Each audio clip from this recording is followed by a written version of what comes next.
শুরুতেই কি এক জাদুকরী চমক দেখালেন ঢালিউড কিং শাকিব খান। দিন কয়েক আগে যখন অ্যানিমেশন টিজার এসেছিল তখনই আভাস পাওয়া গিয়েছিল বড় কিছুর।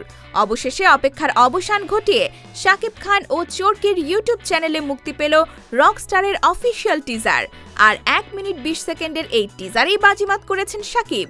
গত কয়েক বছরে তুফান, বরবাদ থেকে তাণ্ডব নিজেকে নিয়ে নানা নিরীক্ষা করেছেন শাকিব।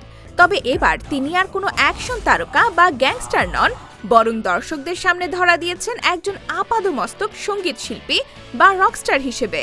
টিজারে ফুটে উঠেছে এক রকস্টারের জীবনের উত্থান পতনের রোমাঞ্চকর গল্প।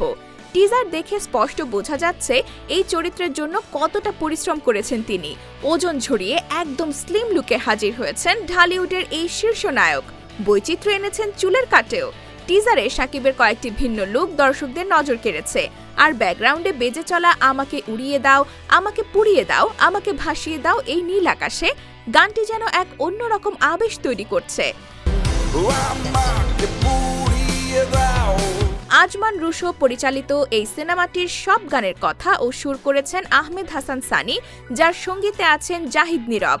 ছবিতে শাকিবের বিপরীতে দেখা যাবে সাবিলা নূর ও তানজিয়া জামান মিথিলাকে। যদিও টিজারে তাঁদের এখনও আড়ালেই রাখা হয়েছে, তবে টিজারে শক্তিশালী অভিনেতা তারিক আনাম খানের উপস্থিতি রহস্য আরও বাড়িয়ে দিয়েছে। আমাকে নিয়ে যাও তোমার সাথে।